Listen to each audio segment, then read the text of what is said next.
Hello everyone, welcome to Physiolax Indore. इस video में हम बात करेंगे एक बहुत ही कॉमन सवाल के बारे में, बहुत ही कॉमन डाउट जो पेशेंट्स का रहता है कि हमें जब कोई चोट लगती है, दर्द होता है, जोड़ों में दर्द होता है, कोई चोट लग जाती है, मोच आ जाती है, इस तरह के जो भी मैकेनिकल पेन रहते हैं उसमें हमें एक सलाह दी जाती है कि आप सिकाई कीजिए, सिकाई कीजिए। अब उसमें दो ऑप्शन है कि गर्म की सिकाई कीजिए या ठंडे की सिकाई कीजिए, यानी हॉट फर्मेंटेशन या आइसिंग कीजिए।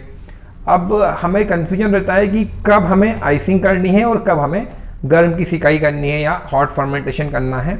और कुछ केसेस ऐसे भी होते हैं जिसमें हमें गर्म और ठंडे दोनों की सिकाई साथ में करनी पड़ती है। तो इस वीडियो में मैं आपका ये डाउट पूरी तरह आज क्लियर कर दूंगा कि कब आपको गर्म की सिकाई करनी है, कब ठंडे की सिकाई करनी है और कब ठंडे गर्म दोनों की सिकाई करनी है, जिसको कॉन्ट्रास्ट बात भी बोलते हैं।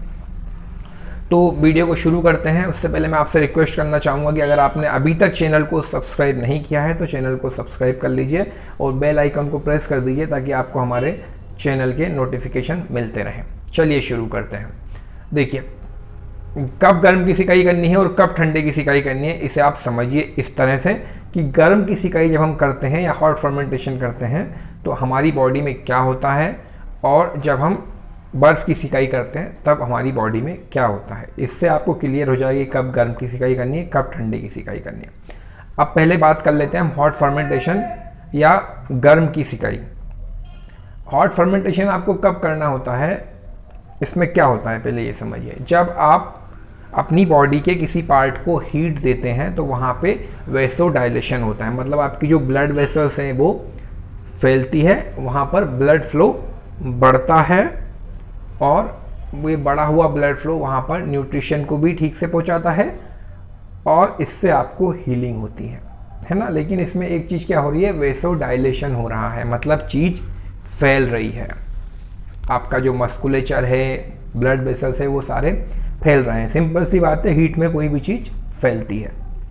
तो अब आपको ये चीज़ समझ में आ गई होगी कि जब ऐसी कंडीशन से, जब आपके मसल कड़क हैं, स्टिफ हैं, जाम हैं, सिकुड़े हुए हैं, प्रॉपर मूव नहीं कर रहे हैं, ज़्यादा कड़क हैं आपके जॉइंट, खास करके जॉइंट के सराउंडिंग के मसल्स, तब आपको हॉट फर्मेंटेशन करना है।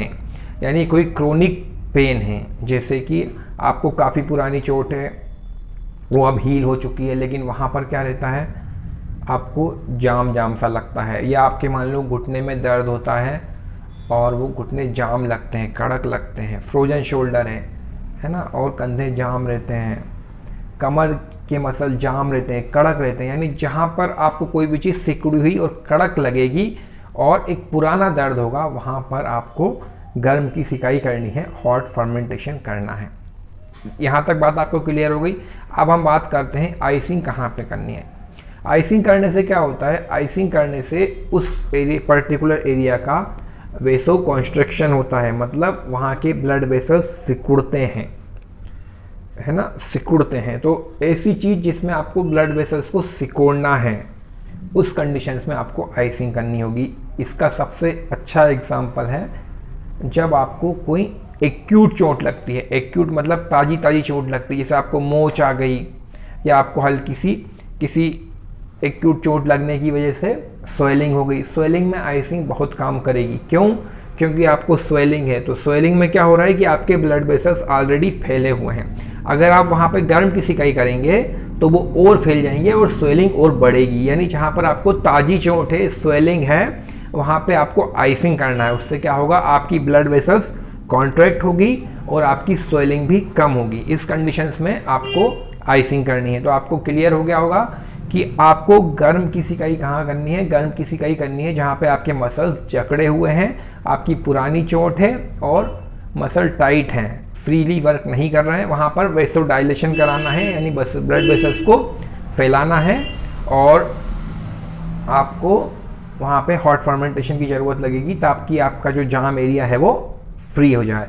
और आइसिंग कहाँ करनी है, आइसिंग डेफिनेटली जहाँ पे आपको एक्यूट चोट है, मतलब ताज़ी चोट है। चोट का मतलब ये नहीं कि खुली हुई चोट है, वुंड है, खुले हुए वुंड पे, खुले हुए घाव पे या ब्लड पे या कट पे आपको ना आइसिंग करनी है ना गर्म करनी है। ताज़ी चोट है, अंदरूनी चोट है, मान लो आपको कोई ब्लीडिंग नहीं हो रही है, कुछ नहीं हो रहा है, लेकिन आपका पैर मुड़ गया है, थोड़ा सूजा हुआ लग रहा है, जहाँ पे आपको सूजन है, स्वेलिंग है, चाहे वो नई हो या पुरानी, वहाँ पे आपको आइसिंग करनी है। अब तीसरी कंडीशन ये होती है कि आपको स्वेलिंग भी है और मसल जाम भी है, मतलब स्वेलिंग है और कड़क मसल है, तो वहाँ पर आपको अल्टरनेट करना चाहिए, मतलब हॉट एंड कोल्ड दोनों एक साथ करना चाहिए। 30 सेकेंड 1 मिनट के लिए आपने बर्फ़ की सिकाई करी, फिर गर्म की सिकाई करी, फिर बर्फ़ की सिकाई करी, फिर गर्म की सिकाई करी। तो ये इसको कॉन्ट्रास्ट बात भी बोलते हैं। इसमें आपने क्या करना है, गरम ठंडा अल्टरनेट करना है। तो मैं मानता हूँ कि आपका डाउट क्लियर हो गया होगा। एक बार शॉर्ट में और रिवाइज कर देता हूँ। जहाँ पर मसल कड़क है, स्टिफ है, जाम है, वहाँ पर आपको गरम की सिकाई करनी है। जहाँ पर आपको ताज़ी चोट लगी है, स्वेलिंग है, वहाँ पे आपको बर्फ़ की सिकाई करनी है। स्वेलिंग भी है और मसल जाम भी है, मतलब पुरानी चोट है लेकिन स्वेलिंग है, तो वहाँ पर आपको ठंडे और गर्म दोनों की अल्टरनेट सिकाई करनी है। आई होप अब आगे आपको ये कभी डाउट नहीं होगा और आप खुद भी समझ पाओगे और लोगों को भी समझा पाओगे। और एक और चीज़, ये चीज़ केस टू केस वेरी करती है, तो एक्सपर्ट की सलाह लेना ना भूलें। ये मैंने आपको एक रफ आइडिया दिया है। Physio fitness, rehab and yoga related video के लिए हमारे चैनल से जुड़े रहें। पर्सनल कंसल्टेशन के लिए आप मुझे 9993114449 पे कॉल भी कर सकते हैं। और हमसे जुड़े रहने के लिए चैनल को सब्सक्राइब कीजिए। थैंक यू वेरी मच, बने रहिए हमारे साथ। Thanks for watching.